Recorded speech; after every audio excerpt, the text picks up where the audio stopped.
Alam nyo ba na mayroong isang grupo ng kababaihan na ang pangunahing ikinabubuhay ay pagpuproseso ng mga isda? Yan ang samahang ugnayan ng mga kababaihang mag-iisda ng paltik o mas kilala sa tawag na sukmit. Kaya naman samahan nyo kaming puntahan ang kanilang napakagandang lugar na tatak sa mga turista dahil sa angking ganda ng kabundukan nito, mga talon at karagatang hitik pa rin sa biyaya ng iba't ibang uri ng lamang dagat. Halina't bisitahin natin ang tinaguriang Batanes of the East dito sa gitnang Luzon, ang Dingalan, Aurora. Handa na ba kayo sa ating panibagong kwento? Tara, alamin natin ang kwento ng pag-unlad ng isa sa ipinagmamalaki naming beneficiary ng Grants in Aid Program at Community Empowerment through Science and Technology o CEST, mga programa ng Department of Science and Technology dito sa gitnang Luzon.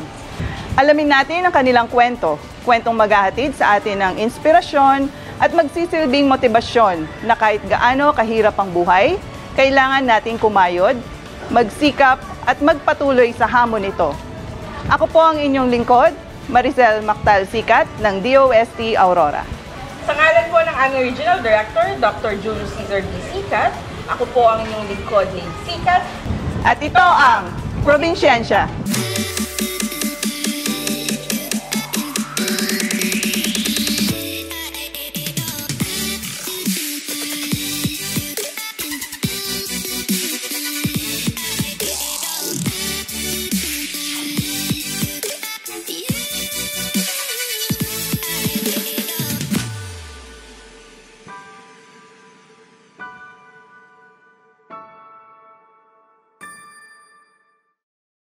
Ako po, si Ginang Zenia Q. Abaya, ang General Manager ng Samahang Ugnayan ng mga kababaihang mag-iisda ng paltik dito sa Dingalan, Aurora.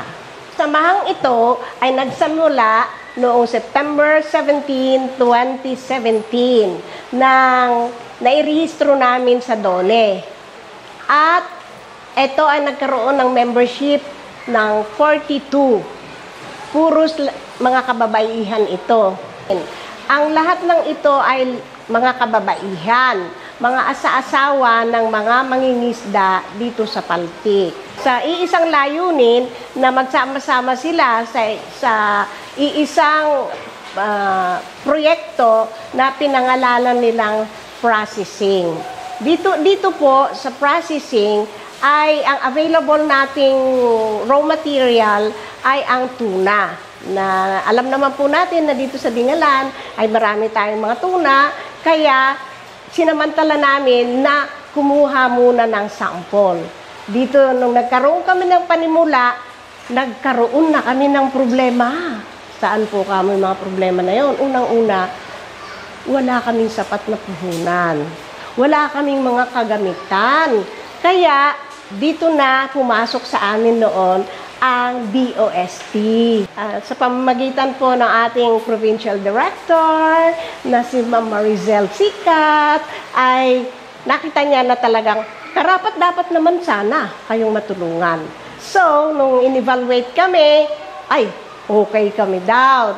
Maganda yung andito yung mga resources, andito rin yung mga kababaihan na gustong-gusto talagang magkaroon ng karagdagang pagkakakitaan. Kaya na-tap kami ng DOST. Freezer, standing freezer, automatic vacuum sealer, dryer, mechanical dryer, tapos steamer, vacuum sealer, yung malak for commercial purposes, blast freezer, upright freezer, and for commercial na banzo. Meron din po tayong cutter. Sa isang araw, ang pagpuproseso namin ay gumagawa kami ng 100 kilos. Estimated as 4 to 5 heads ng tuna. Nakakagawa kami ng choice cuts, ulo pa nga, yung sashimi, yung belly, at saka itong mga ito, yung sa battle tuna, at saka tuna pa. Doon sa 100 kilos na yon ay kumikita na ang asosasyon ng 3,000. Sa 3,000 na yon ay awas na lahat yung bayad ng sa labor, sa kuryente, tsaka yung raw materials, awas na po yun. Kaya per processing po, kumikita sila ng 3,000 pesos. For the meantime, for every production ay 5 katao ang nagtatrabaho. Noong una ay yung market lang namin ay local. Ang itinap namin ay yung mga government employees na per production, nagdi-deliver sila. Ayos na yun sana. Pero noong hinahangad naman namin na ang lahat ay matulungan, nag-increase po kami ng mga sa market namin. Nagpunta na po kami sa palengke ng Gabaldon, sa Laur, sa Nueva Ecija, at saka sa Region 3. Sumasama na rin po kami ng mga kadiwa. Doon sa pagsama-sama namin sa kadiwa, ang Bureau of Fisheries and Aquatic Resources ay every Wednesday. Sumasama kami doon, pero maganda ang proseso.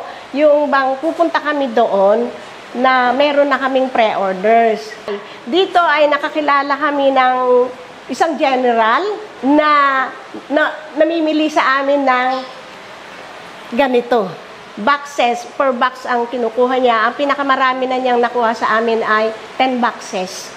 Nagkaroon po kami ng SUKMIP page na dito po ay may mga nag-i-inquire kung pwede rin silang maging kapartner. Gumawa po ng board resolution na ngayon ang mga officers na we welcome yung partnership. Kahit po magmula sa repacking, as long na ilalagay nila yung pangalan ng SUKMIP. Dito po sa Dingalan, meron po kaming display dito sa processing center, dito sa community fish landing, Paltik, Dingalan, Aurora. At saka meron din pong 2 kaming section sa incubation hub, doon po sa agriculture section, at meron po kami doon sa OTOP section. Ang lahat po ng products namin ay inyo pong makikita sa mga lugar na yon. Sa ngalan po na Samahang Ugnayan ng mga Kababaihang Mag-iisda dito sa Paltik, kami po ay lubos na nagpapasalamat, lalong-lalo na sa may hawak sa amin ng regional office, ang ating regional director, JC Sikat, si Ma'am Maricel Sikat, na nakikipagtulungan parati dito sa amin. Kaya thank you very much, Ma'am. Thank you very much, sir. At lubos din po ang aming pasasalamat kay Senator Joel Villanueva sa pagsuporta po sa proyekto ng ZES.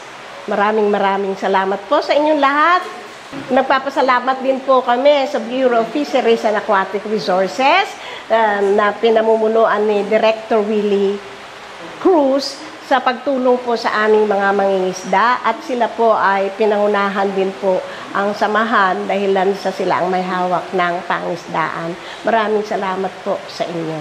Nagpapasalamat din po kami sa DTI na siya po ang tumulong sa paggawa ng sticker. Ay sticker po sila. Tapos po, binigyan din po kami ng isang vacuum sealer. Salamat din po sa Department of Agriculture sa pagbibigay po sa amin ng mobility.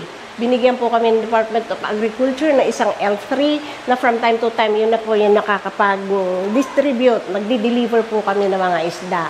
At saka ng mga choice cuts namin. Maraming salamat po sa kanila. At binigyan din po kami ng puhunan na worth 500,000. Galing din po sa kadiwa ito. Kaya ang SUKMIP po ay may kakayanan na makipag-partner po sa inyo. Ang ating pong local government unit na pinamamahalaan naman po ng ating municipal mayor, Mayor Sherwin H. Taay, taos-puso po ang aming pasasalamat sa inyo pong paggabay. Muli po, sa ngalan ng Samahang Ugnayan ng mga Kababaihang Mag-iisda ng Paltik, taos-puso po kaming nagpapasalamat sa inyong lahat.